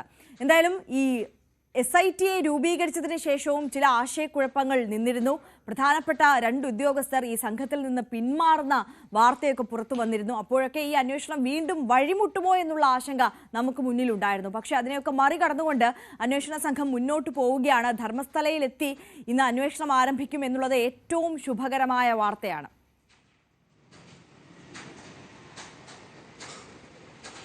തീർച്ചയായും ആര്യ, ന്യൂസ് 18നെ സംബന്ധിച്ചിടത്തോളം നമ്മൾ കൊണ്ടുവന്ന വാർത്തയാണ്. നമ്മളാണ് ഈ സംഭവം ധർമ്മസ്ഥലിൽ നടക്കുന്ന ഞെട്ടിക്കുന്ന വിവരങ്ങൾ പുറത്തെത്തിച്ചത്. ഏതായാലും ആ കാര്യത്തിൽ ന്യൂസ് 18 വാർത്തയെ തുടർന്ന് ഇപ്പോൾ SIT അന്വേഷണം ആരംഭിച്ചിരിക്കുന്നു. SIT സംഘം ഇന്ന് പുലർച്ചയോടുകൂടി ധർമ്മസ്ഥലയിൽ എത്തിക്കുന്നു എന്ന ഏറ്റവും പുതിയ വിവരമാണ്. ധർമ്മസ്ഥല പോലീസ് സ്റ്റേഷനിലെത്തി അവിടെയുള്ള ഫയലുകൾ പരിശോധിക്കുന്നു. ഈ കേസുമായി ബന്ധപ്പെട്ട മറ്റു രേഖകൾ ഇവർ ഈ പ്രത്യേക സംഘത്തിന് കൈമാറുന്നു. ഏതായാലും തുടക്കത്തിൽ ആദ്യഘട്ടം എന്ന നിലയിൽ 4 DYSPമാരാണ് ഇപ്പോൾ എത്തിയിട്ടുള്ളത്. കഴിഞ്ഞ ദിവസം മംഗളൂരിൽ തങ്ങിയവർ ഇന്ന് പുലർച്ചയോടുകൂടിയാണ് ധർമ്മസ്ഥലയിൽ എത്തിയിരിക്കുന്നത്. എന്തായാലും ഏറ്റവും വലിയ ന്യൂസ് 18 ഇമ്പാക്റ്റ് ആണ് ഈ കാര്യത്തിൽ. നിരന്തരം വാർത്തകൾ ചെയ്തു. തുടക്കം മുതൽ തന്നെ ഓരോ ഇരകളുടെയും അവരുടെ വിഷമങ്ങൾ, അവരുടെ പുറത്തറിയാത്ത പല കാര്യങ്ങളും ന്യൂസ് 18 പുറത്തു കൊണ്ടുവന്നു. ആ കാര്യത്തിലൊക്കെ ഇപ്പോൾ ഫലമുണ്ടായിരിക്കുന്നു. ഏതായാലും ഇപ്പോൾ അന്വേഷണം ആരംഭിച്ചിരിക്കുന്നു എന്ന ഏറ്റവും പ്രധാനപ്പെട്ട വാർത്ത തന്നെയാണ് പ്രേക്ഷകരിലേക്ക് എത്തിക്കാനുള്ളത്. ധർമ്മസ്ഥലയെ സംബന്ധിച്ചിടത്തോളം ഇപ്പോഴും ഒരുപാട് ദുരൂഹതകളുണ്ട്. ശുചീകരണ തൊഴിലാളിയുടെ വെളിപ്പെടുത്തലിൽ മാസങ്ങളായിട്ടും ഈ ഒരു അന്വേഷണം പോലും നടക്കാത്ത സാഹചര്യമുണ്ട്. ഇനി അത്തരം അന്വേഷണങ്ങളിലേക്കൊക്കെ ഈ SIT സംഘം കടക്കും. പ്രധാനമായും നേരത്തെ ആര്യ സൂചിപ്പിച്ചതുപോലെ തന്നെ അനന്യ ഭട്ടിന്റെ തിരോധാനം, അത് വർഷങ്ങളായി 23 വർഷമായിട്ടും ഇത്തരത്തിൽ പരാതി പോലും സ്വീകരിക്കാൻ തയ്യാറാത്ത ഒരു കേസാണ്. ആ കേസിൽ അമ്മ സുജാത ഭട്ട് ഇപ്പോഴും കാത്തിരിക്കുന്നു. മകൾക്ക് എന്ത് സംഭവിച്ചു, മകളുടെ ഏതെങ്കിലും തരത്തിൽ മകൾ മരണപ്പെട്ടിട്ടുണ്ടെങ്കിൽ ആ മകളുടെ അന്ത്യകർമ്മം ചെയ്യാൻ, ബ്രാഹ്മണ വിഭാഗത്തിൽപ്പെട്ടവരാണ്, അത്തരം കർമ്മങ്ങൾ ചെയ്യാൻ അസ്ഥിയെങ്കിലും തരുമെന്ന് പറയുന്ന വിലപിക്കുന്ന ആ അമ്മയെ നമ്മൾ കണ്ടിരുന്നു. ഇത്തരത്തിൽ ഒരുപാട് ആളുകളുടെ കണ്ണീരുകളുള്ള ഭൂമിയാണ്. മാത്രമല്ല KJ ജോയിയെ വാഹനം ഇടിച്ച് കൊലപ്പെടുത്തിയ കേസ്, ആ കേസ് കൂടി SIT അന്വേഷിക്കുന്നു എന്നതാണ്. അത് ന്യൂസ് 18 പുറത്തു കൊണ്ടുവന്ന അനീഷ് എന്ന അദ്ദേഹത്തിന്റെ മകൻ ആ കാര്യങ്ങളൊക്കെ വിശദമായി ന്യൂസ് 18 പുറത്തു കൊണ്ടുവന്ന ഒരു വാർത്തയാണ്. അക്കാര്യത്തിലും അന്വേഷണം ഉണ്ടാകുന്നു. ഏതായാലും SIT സംഘം ഇപ്പോൾ എത്തിയിരിക്കുന്നു. അന്വേഷണം ആരംഭിച്ചിരിക്കുന്നു. ഇനി ഈ ശുചീകരണ തൊഴിലാളിയുടെ വിശദമായ മൊഴി രേഖപ്പെടുത്തും. അതിനുശേഷമായിരിക്കും ഇയാൾ വെളിപ്പെടുത്തിയ സ്ഥലം, അതായത് 100ഓളം പ്രായപൂർത്തിയാകാത്ത വിദ്യാർത്ഥികൾ ഉൾപ്പെടെ പ്രായപൂർത്തിയാകാത്ത പെൺകുട്ടികളെ ഇത്തരത്തിൽ ബലാത്സംഗം ചെയ്തും പീഡിപ്പിച്ചും അതിനീചമായി കൊലപ്പെടുത്തി കുഴിച്ചുമൂടി എന്ന് പറയുന്ന സ്ഥലം, ആ സ്ഥലം പ്രധാനമായും കുഴിച്ച് പരിശോധിക്കേണ്ടതുണ്ട്. അത്തരം നടപടികളിലേക്ക് ഈ മൊഴിയെടുത്തതിന് ശേഷം മറ്റ് തുടർ നടപടികൾ സ്വീകരിച്ചതിനു ശേഷം ഒരുപക്ഷെ ഈ ആഴ്ച തന്നെ അല്ലെങ്കിൽ അടുത്ത ആഴ്ചയോടുകൂടി അത്തരം നടപടികളിലേക്ക് ഈ സംഘം കടക്കും. IPS ഓഫീസർമാരുടെ ഒരു മാറ്റം ഇതിലുണ്ടായിരുന്നു. സൗമ്യലത IPS DCP ഇതിൽ നിന്നും പിന്മാറുന്ന ഒരു സാഹചര്യം ഉണ്ടായിരുന്നു. ഇതിന് പകരം രൂപശ്രീ IPSനെ ഈ സംഘത്തിൽ നിയോഗിച്ചിട്ടുണ്ട്. 20 പേരടങ്ങുന്ന സംഘത്തെ, പ്രത്യേക സംഘത്തെയാണ് ഇതിൽ ഈ SITയിൽ ഉള്ളത്. അവരുടെ നേതൃത്വത്തിലുള്ള അന്വേഷണം നടക്കുന്നത്. ബാംഗ്ലൂർ കേന്ദ്രീകരിച്ച ഒരു സംഘം പ്രവർത്തിക്കുന്നുണ്ട്. മംഗളൂരുവിലാണ് ഇവരുടെ കൃത്യമായ ആസ്ഥാനം. ബൽത്തങ്ങാടിയിൽ ഒരു ക്യാമ്പ് ആരംഭിച്ചിട്ടുണ്ട്. ആ ക്യാമ്പിലും ഇത്തരത്തിലുള്ള ഉദ്യോഗസ്ഥരുണ്ടാവും. ഏതായാലും വിശദമായ ഇത്തരത്തിലുള്ള കാര്യങ്ങൾ, അന്വേഷണം SIT നടത്തുമെന്ന് തന്നെയാണ് ആക്ഷൻ കമ്മിറ്റിയും പ്രതീക്ഷിക്കുന്നത്. പല കേസുകളിലും പല വിവരങ്ങളും പുറത്തു വരാറുണ്ട്. അത്തരം വിവരങ്ങൾ പുറത്തു വരുമെന്ന് തന്നെയാണ് അവരുടെ പ്രതീക്ഷ. DGPയുടെ നേരിട്ടുള്ള മേൽനോട്ടത്തിലാണ് ഈ അന്വേഷണം നടക്കുന്നതെന്നാണ് അതിൽ മറ്റൊരു പ്രത്യേകത. ഏതായാലും ന്യൂസ് 18 ആണ് ഇത്തരത്തിൽ ധർമ്മസ്ഥലയിൽ നടക്കുന്ന അനീതിയുടെ അല്ലെങ്കിൽ നീതി നിഷേധങ്ങളുടെ ആ വാർത്ത, എല്ലാ വാർത്തകളും കൊണ്ടുവന്നത്, പല ഞെട്ടിപ്പിക്കുന്ന വിവരങ്ങളും പുറത്തു കൊണ്ടുവന്നത്. ഏതായാലും ആ കാര്യത്തിൽ ഇപ്പോൾ SIT അന്വേഷണം ആരംഭിച്ചു എന്ന ഏറ്റവും പ്രധാനപ്പെട്ട വിവരം തന്നെയാണ് ഇപ്പോൾ പങ്കുവെക്കാനുമുള്ളത്. ആര്യ, തീർച്ചയായും KV ബൈജു ആണ് വിശദാംശങ്ങൾ പങ്കുവച്ചത്. ബൈജു സൂചിപ്പിച്ചതുപോലെ തന്നെ ന്യൂസ് 18 വാർത്ത ഫലം കണ്ടിരിക്കുന്നു. എന്തായാലും അനിശ്ചിതത്വങ്ങൾക്കൊടുവിൽ SIT ധർമ്മസ്ഥലയിലേക്ക് എത്തുകയാണ്. ഈ അന്വേഷണം വളരെ ഊർജിതമായി മുന്നോട്ട് പോകുന്നു എന്നത് തന്നെയാണ് ഏറെ ആശ്വാസകരം. മറ്റു വാർത്തകളിലേക്ക് കടന്നാൽ, ലോക്സഭയിൽ തിങ്കളാഴ്ച നടക്കുന്ന ഓപ്പറേഷൻ സിന്ദൂറിനെ സംബന്ധിച്ചുള്ള ചർച്ച പ്രതിരോധ മന്ത്രി രാജ്നാഥ് സിംഗ് നയിക്കും. ആഭ്യന്തരമന്ത്രി അമിത്ഷായും വിദേശകാര്യമന്ത്രി S ജയശങ്കറും പങ്കെടുക്കും. BJP MPമാരായ അനുരാഗ് ഠാക്കൂർ, നിഷികാന്ത് ദുബെ എന്നിവരും ചർച്ചയുടെ ഭാഗമാകും. പ്രധാനമന്ത്രി നരേന്ദ്രമോദി സഭയിൽ സംസാരിക്കും. രാജ്യസഭയിൽ ചൊവ്വാഴ്ച ചർച്ച നടക്കും. വിഷയത്തിൽ ഇരുസഭകളും 16 മണിക്കൂർ ചർച്ചകൾ നടത്തും.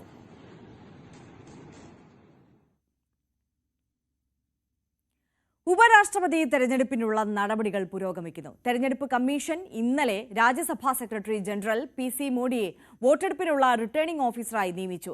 തെരഞ്ഞെടുപ്പ് സമയത്ത് രാജ്യസഭാ സെക്രട്ടേറിയറ്റിലെ ജോയിന്റ് സെക്രട്ടറി ഗരിമ ജെയിനെ രാജ്യസഭാ സെക്രട്ടേറിയറ്റ് ഡയറക്ടർ വിജയകുമാറിനെയും അസിസ്റ്റന്റ് റിട്ടേണിംഗ് ഓഫീസർമാരായി EC നിയമിച്ചിട്ടുണ്ട്.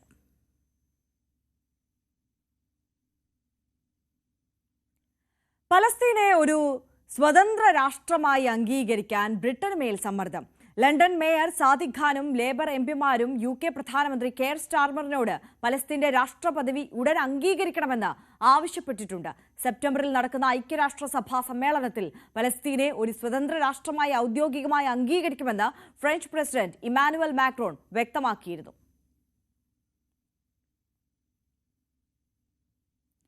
തായ്ലൻഡ് കംബോഡിയ സമാധാന ചർച്ചകൾക്ക് വഴിയൊരുങ്ങുന്നു. നിരുപാധിക വെടിനിർത്തലിന് കംബോഡിയ സന്നദ്ധത അറിയിച്ചു. ചർച്ചകളോട് അനുകൂല പ്രതികരണമാണ് തായ്ലൻഡിനും.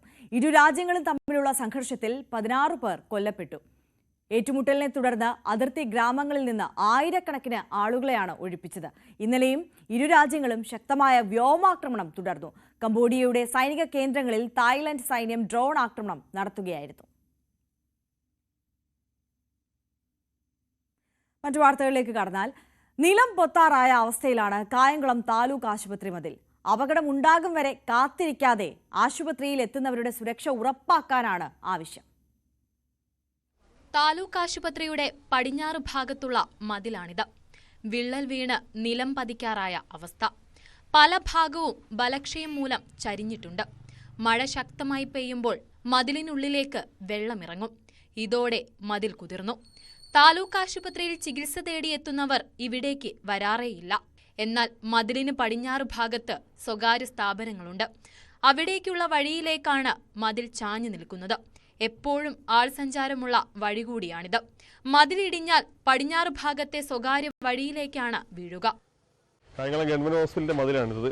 ഇത് തീർത്തും ഒരു ജീർണാവസ്ഥയിലിരിക്കുകയാണ്. ഇതുവഴി ആളുകൾ നടന്നു പോകുന്ന ഒരു വഴിയാണ്. കാരണം അപ്പുറത്ത് സ്കാനിങ് സെന്റർ ഉണ്ട്. കൂടുതലും രോഗികളും മറ്റും ആംബുലൻസും മറ്റും പോകുന്ന ഒരു വഴി കൂടാണിത്. അപ്പം നമ്മൾ തൊട്ടടുത്തൊരു കടയുണ്ട്. കടയിലും കസ്റ്റമേഴ്സൊക്കെ വരുന്നതാണ്. തീർത്തും ഇവർക്കൊരു പരാതി കൊടുത്തിട്ട് ഇത്ര നാളായിട്ടും നടപടി ഇതുവരെയും മുനിസിപ്പാലിറ്റിയുടെ ഭാഗത്തു നിന്നോ ഗവൺമെന്റ് ഹോസ്പിറ്റലിന്റെ ഭാഗത്തു നിന്ന് ഇതുവരെ ഉണ്ടായിട്ടില്ല. ഇതിനുവേണ്ടി ഒരു നടപടി സ്വീകരിക്കണമെന്ന് അഭ്യർത്ഥിക്കുകയാണ്.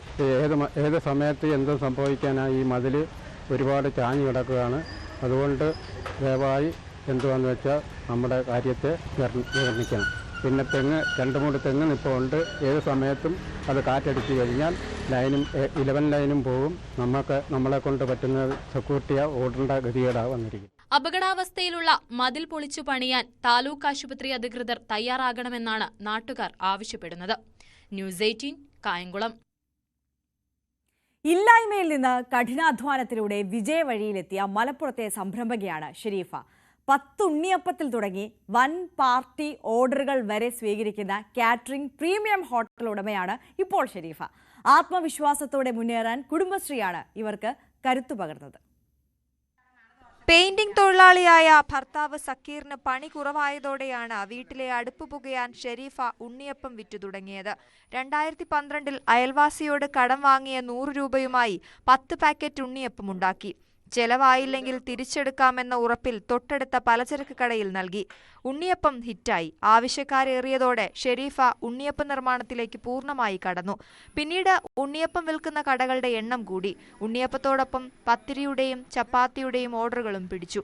2018 ആയപ്പോഴേക്കും ഇവരുടെ മുത്തൂസ് കാറ്ററിംഗ് കുടുംബശ്രീയുടെ ഭാഗമായി മാറി.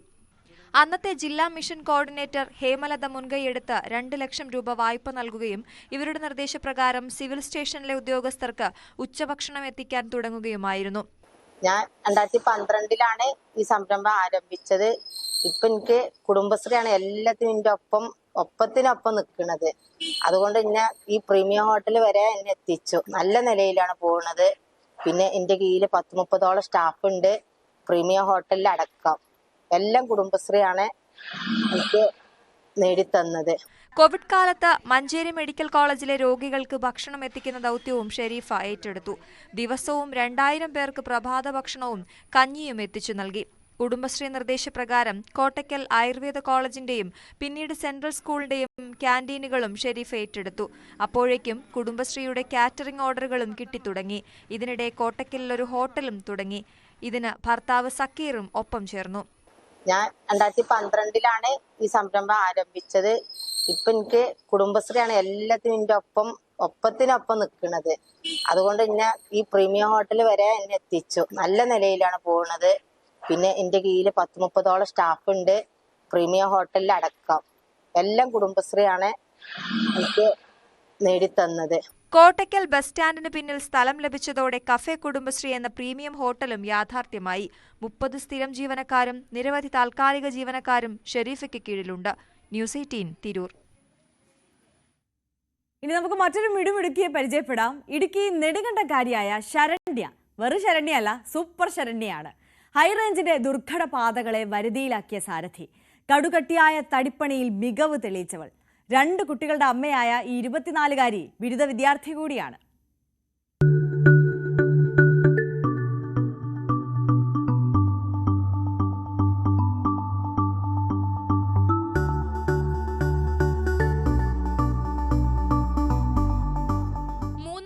BBA വിദ്യാർത്ഥിയായ ശരണ്യ അവധി ദിവസങ്ങളിൽ മനപ്പാടമാക്കുന്നത് ഇടുക്കിയുടെ ദുർഘട പാതകളാണ്.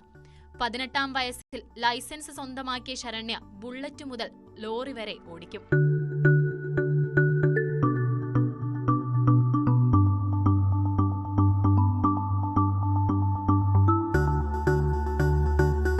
ഡ്രൈവറും തടി വ്യാപാരിയുമായ പിതാവ് മുത്തുവിനൊപ്പമാണ് വളയം പിടിച്ചു തുടങ്ങിയത്. ജീവിത വഴിയിൽ കൂട്ടായി എത്തിയ ഭർത്താവ് സൂര്യയും ഡ്രൈവറാണ്. വാഹനം ഓടിക്കുന്നതിനൊപ്പം തടിപ്പണിയിലും പിതാവിനും ഭർത്താവിനുമൊപ്പം ശരണ്യ ചേരുകയായിരുന്നു.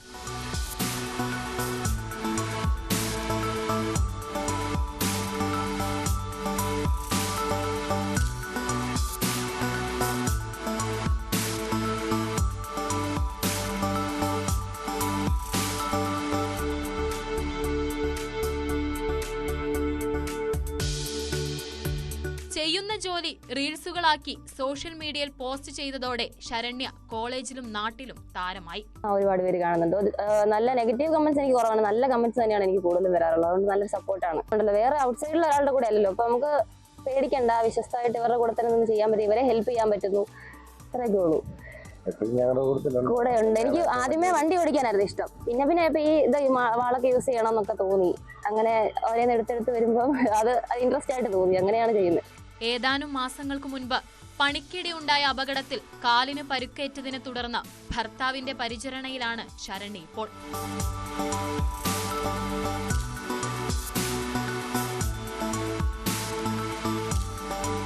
ബിരുദ പഠനം പൂർത്തിയാക്കിയ ശേഷം ബിരുദാനന്തര ബിരുദം നേടണമെന്നും ഒപ്പം ഇഷ്ടജോലികളിൽ കൂടുതൽ സജീവമാകണമെന്നുമാണ് ശരണ്യയുടെ ആഗ്രഹം. തിരക്കേറെയുണ്ടെങ്കിലും മക്കളായ 4 വയസ്സുകാരി സൂര്യഗായത്രിയുടെയും 2.5 വയസ്സുകാരൻ സൂര്യകൃഷ്ണയുടെയും സൂപ്പർ അമ്മ തന്നെയാണ് ശരണ്യ.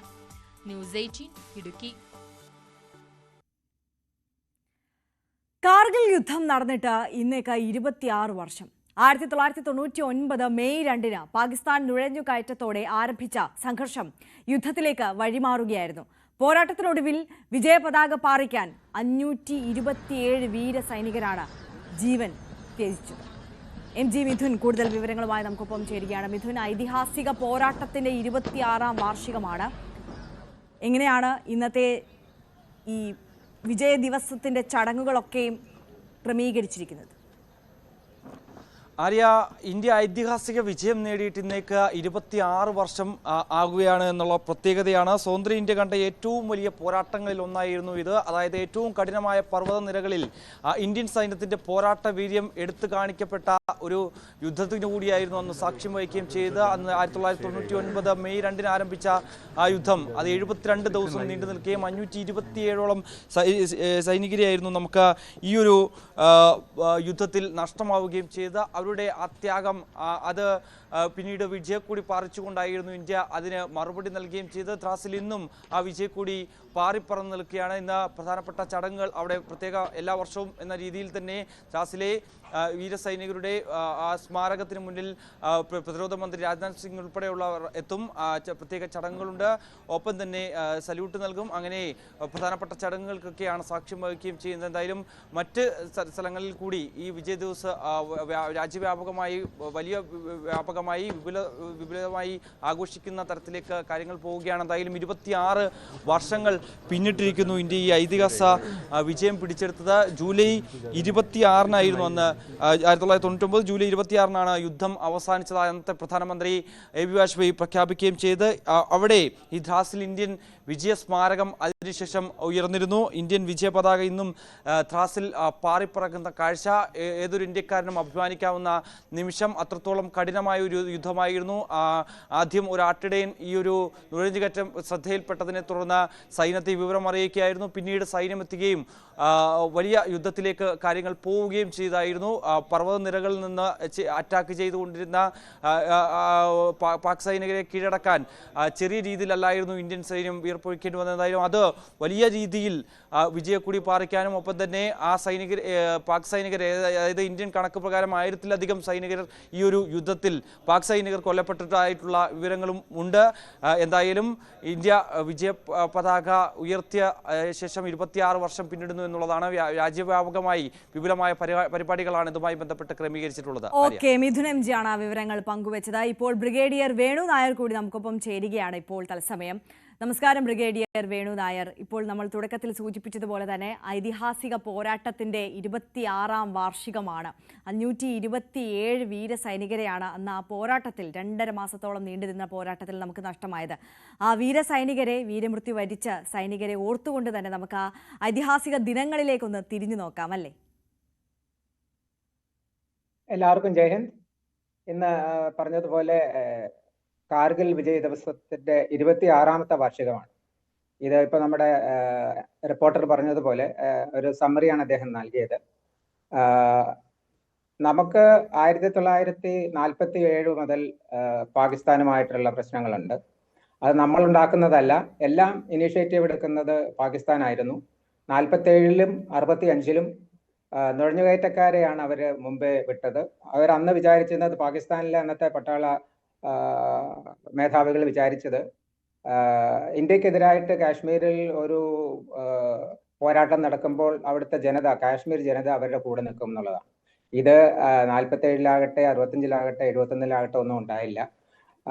പക്ഷേ ഈ ജമ്മു ആൻഡ് കാശ്മീരിനെ ഇന്ത്യയിൽ നിന്നും വേർപെടുത്തുക എന്നുള്ളതാണ് അവരുടെ ഏറ്റവും പ്രധാനപ്പെട്ട ലക്ഷ്യം. അത് ഒന്ന്, അവിടുത്തെ മുസ്ലിം മെജോറിറ്റിയാണ്.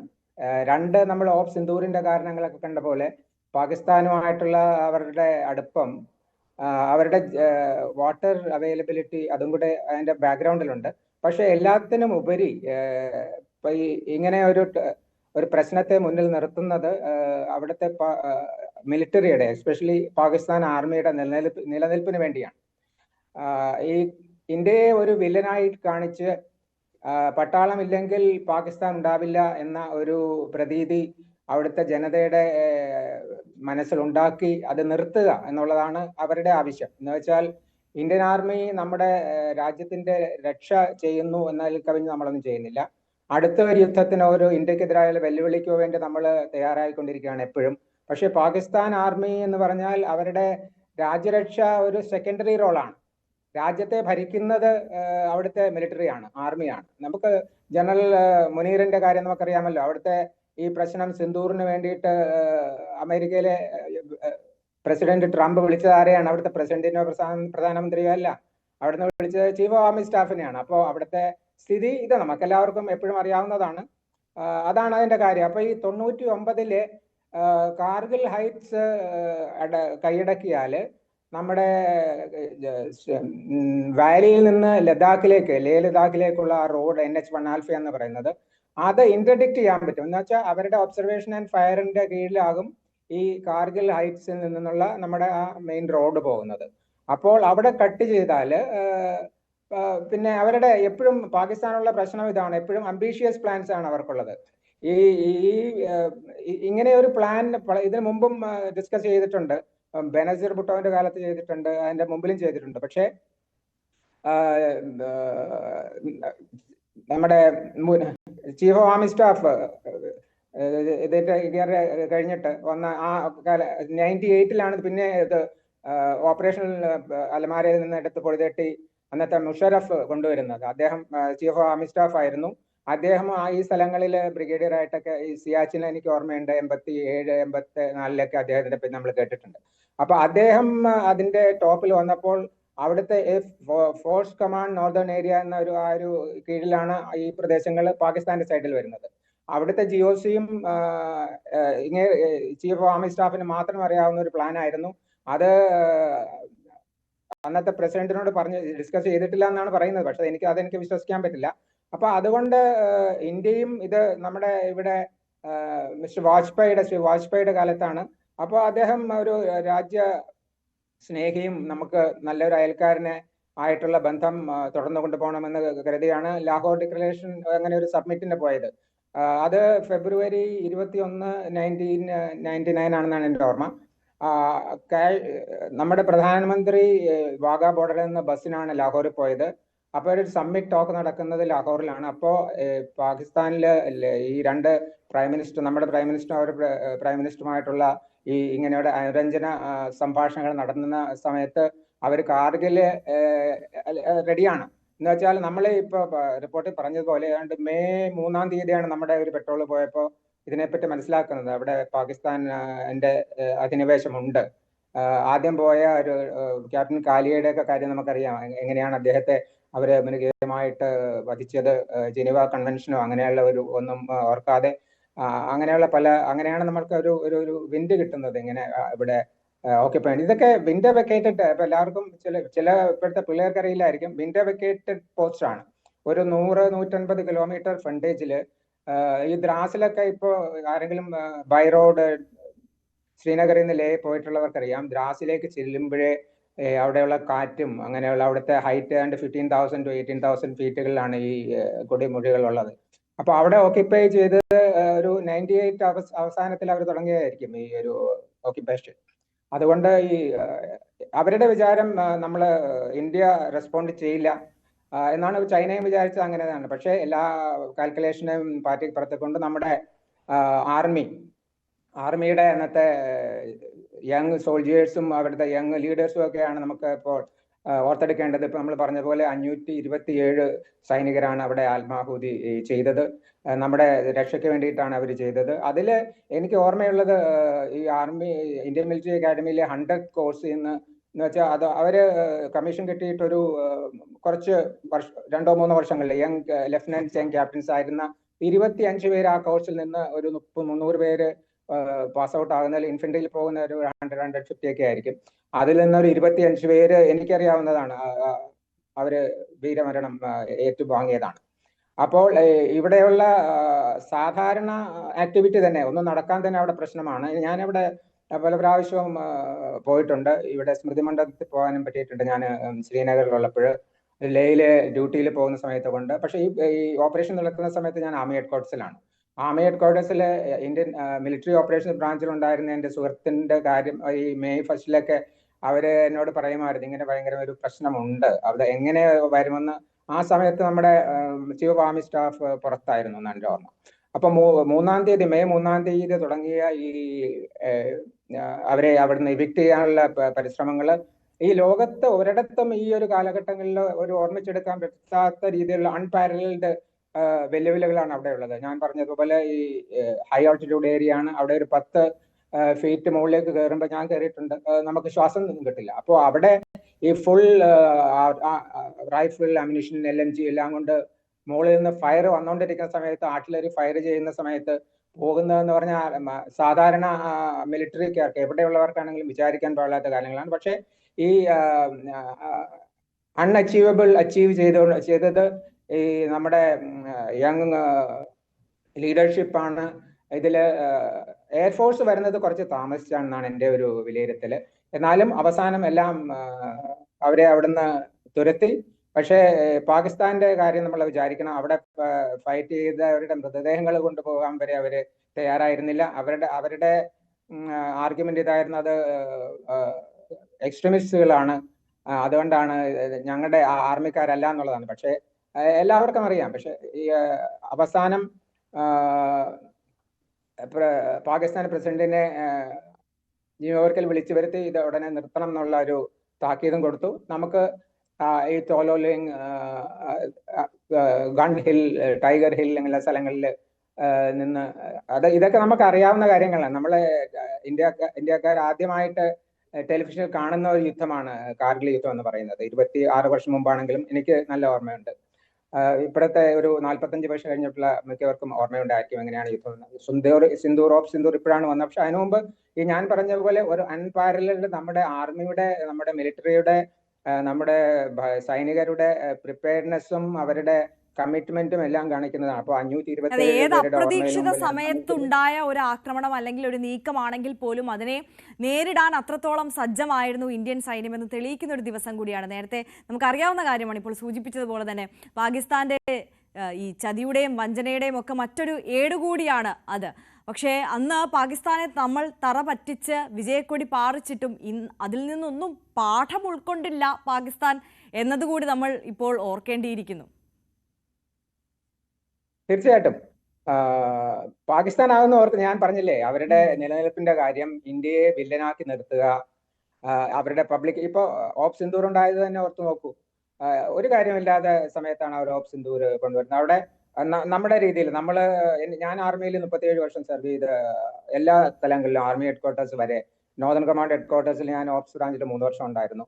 അപ്പൊ നമുക്ക് നമ്മുടെ അതിർത്തികളെ രക്ഷിക്കുക എന്നതിൽ കവിഞ്ഞ് നമ്മുടെ പ്ലാനുകളിൽ അവിടെയാണ് ലിമിറ്റ് ചെയ്തിരിക്കുന്നത്. പക്ഷെ ആവശ്യമുണ്ടെങ്കിൽ കണ്ടിജൻസി പ്ലാൻസ് നമുക്കുണ്ട്. പക്ഷെ അതിൻ്റെ ആവശ്യം നമ്മൾ ഇത്രയും വർഷങ്ങളായിട്ട് നമ്മൾ കാണിച്ചിട്ടില്ല. അപ്പോൾ നമുക്ക് നമ്മുടെ അയൽക്കാരെ നമുക്ക് ചൂസ് ചെയ്യാൻ പറ്റില്ല എന്ന് പറയുന്ന പോലെ വി ആർ ഇങ്ങനെ ഒരു പാകിസ്ഥാനും ഒരു ചൈന നമുക്ക് ചൈനയുമായിട്ട് നമുക്ക് അതിർത്തി വരുന്നത് 1959 അവര് ടിബറ്റ് കീഴടക്കുമ്പോഴാണ്.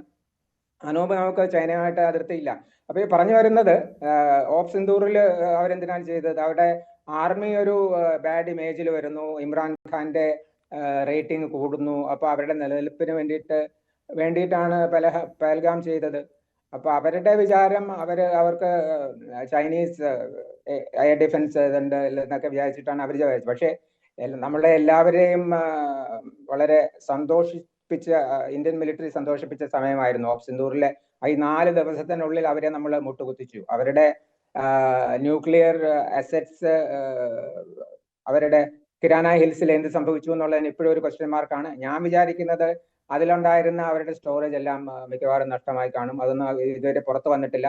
ഏത് വിധത്തിലാണെങ്കിലും നമ്മുടെ മിലിറ്ററി നമ്മുടെ രാജ്യരക്ഷയുടെ പിന്നിൽ ഉണ്ടാവും എന്നാണ് ഓപ്പ് സിന്ദൂർ കാണിച്ചത്.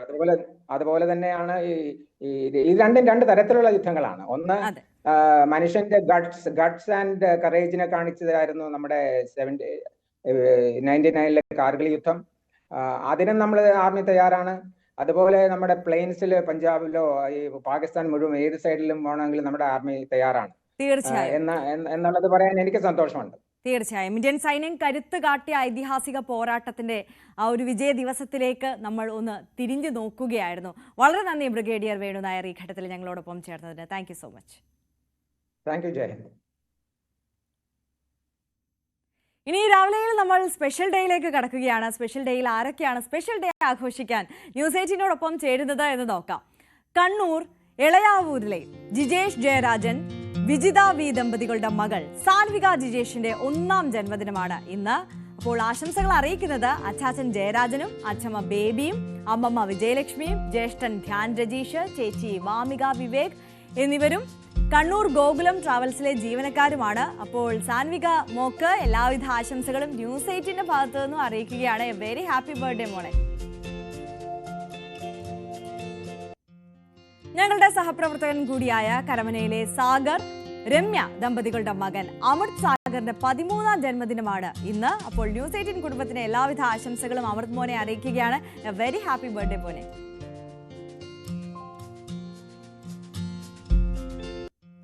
തിരുവനന്തപുരം കോലിയക്കോട്ടെ ഷമീർ ഷപ്ന ഫാത്തിമ ദമ്പതികളുടെ 3ാം വിവാഹ വാർഷികമാണ് ഇന്ന്. അപ്പോൾ ഷപ്നയ്ക്കും ഷമീറിനും എല്ലാവിധ ആശംസകളും ന്യൂസ് 18 കുടുംബത്തിന്റെ ഭാഗത്തു നിന്നും അറിയിക്കുകയാണ്. Very happy anniversary.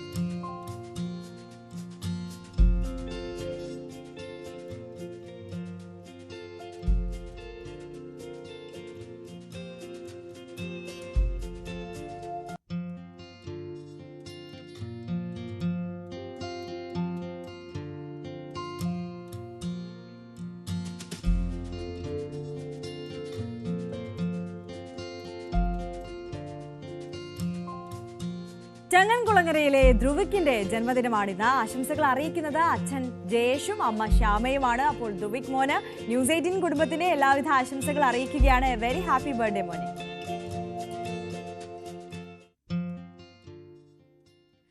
അപ്പോൾ രാവിലെയിൽ ഇനി നമ്മൾ നോക്കാൻ പോകുന്നത് കുറ്റകൃത്യങ്ങളുടെ ലോകത്തെ വാർത്തകളാണ്. പോലീസ് പെട്രോളുമായി ടോം കുര്യാക്കോസ് ചേരും.